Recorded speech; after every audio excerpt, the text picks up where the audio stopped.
भारतीय कम्युनिस्ट पक्षाचे ज्येष्ठ नेते कॉम्रेड गोविंद पानसरे यांच्या 11व्या स्मृतिदिनानिमित्त 20 फेब्रुवारी रोजी कोल्हापूरमध्ये विविध कार्यक्रम आयोजित करण्यात आले आहेत, अशी माहिती कॉम्रेड सतीशचंद्र कांबळे आणि दिलीप पवार यांनी पत्रकारांशी बोलताना दिली।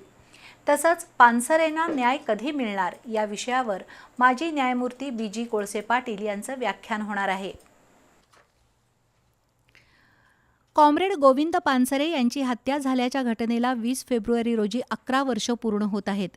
त्यांच्या स्मृती जागवण्यासाठी भारतीय कम्युनिस्ट पक्षासह डाव्या आघाडीचे कार्यकर्ते दर महिन्याच्या 20 तारखेला निर्भय मॉर्निंग वॉक करतात। या पार्श्वभूमीवर 20 फेब्रुवारी रोजी असाच मॉर्निंग वॉक होईल, तर संध्याकाळी 5:30 वाजता शाहू स्मारक भवनमध्ये निवृत्त न्यायमूर्ती बी.जी. कोळसे पाटील यांचं व्याख्यान होणार आहे।